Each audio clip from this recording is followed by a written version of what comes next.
dari Universitas Islam Negeri Mataram dengan NIM 2301030097. Saya dari Prodi Tadris Matematika, Fakultas Tarbiyah dan Keguruan.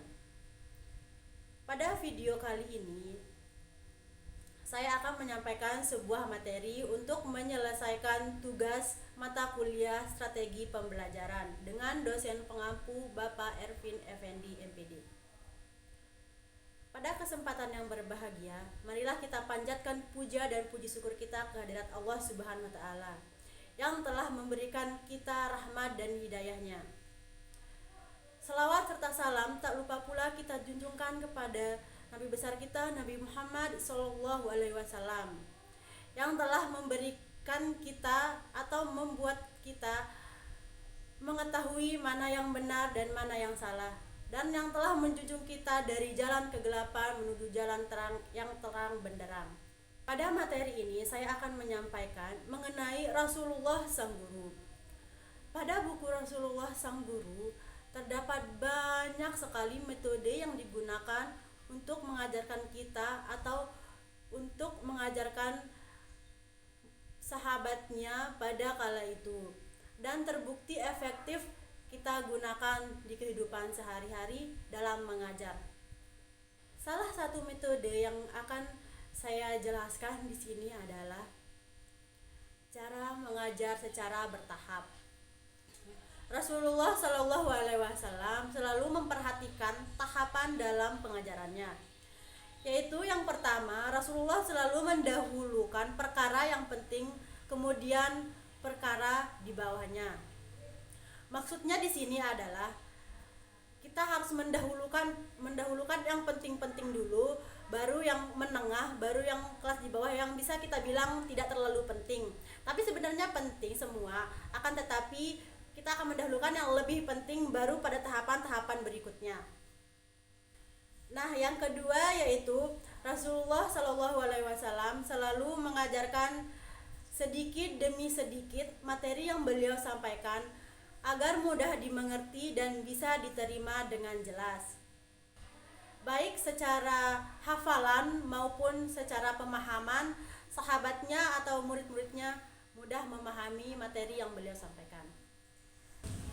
Nah, maksudnya di sini beliau mengajarkan kita itu dalam pembelajaran itu bertahap-tahap agar tidak terlalu keterpaksaan dalam mempelajari sesuatu itu tidak terlalu jelas. Maka beliau menegaskan kepada kita untuk mengajarkan murid maupun anak-anak kita itu untuk mengajarinya dari tahapan-tahapan tersebut agar tidak terlalu memaksa pikiran murid kita juga.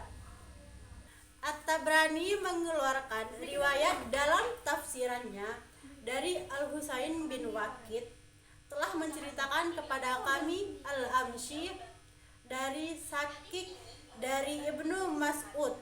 Dia berkata,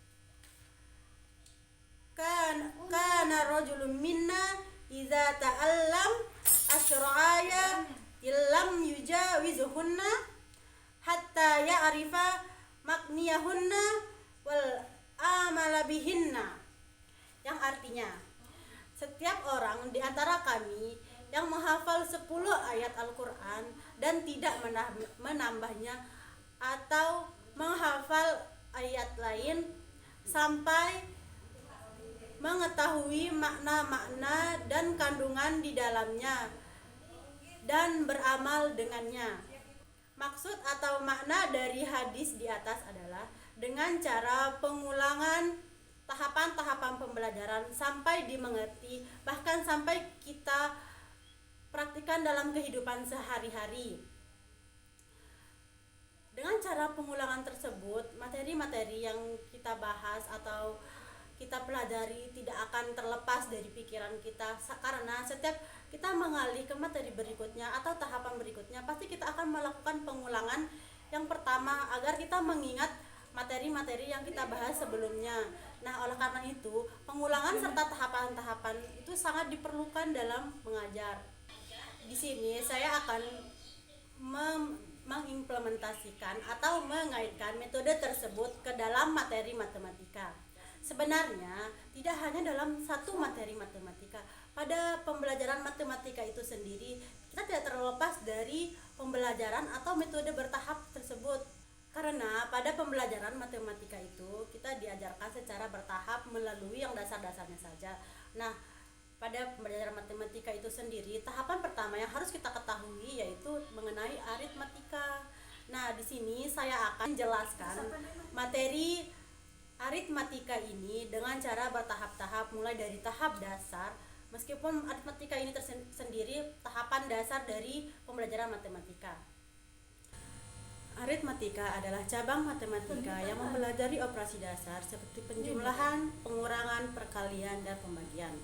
Operasi-operasi ini digunakan dalam berbagai bidang kehidupan sehari-hari seperti menghitung uang, mengukur jarak, dan memecahkan masalah. Adapun langkah-langkah yang harus kita lakukan dalam pembelajaran aritmatika ini adalah yang pertama, menguasai dasar-dasar daripada aritmatika tersebut. Nah, yang pertama itu mengenai bilangan. Yang pertama kita harus mengetahui jenis-jenis bilangan apa saja. Yang pertama itu ada namanya bilangan asli, bilangan kompleks, bilangan rasional, bilangan irasional, bilangan bulat, bilangan pecahan, dan desimal.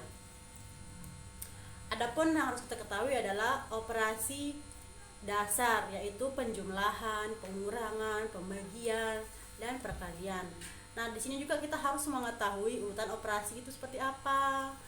Nah, langkah yang kedua yaitu kita harus banyak melakukan latihan soal atau mencoba mengerjakan soal aritmatika. Dengan kita sering melakukan latihan, maka kita akan lebih mudah memahami dan mengerti mengenai materi yang kita bahas. Aritmatika ini masih terbilang mudah dan sebagai dasar matematika. Nah, sekarang mari kita coba latihan soal, di mana soalnya terdapat atau sebagai berikut. Rudi memiliki 20 permen. Ia ingin membagi permen tersebut kepada 4 temannya. Berapa permen yang didapat setiap teman Rudi? Nah, penyelesaiannya itu seperti ini.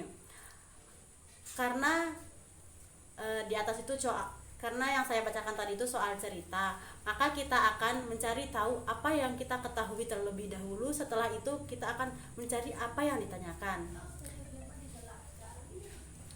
Di soal ini yang kita ketahui adalah banyak permen banyak permen tersebut sebanyak 20 butir.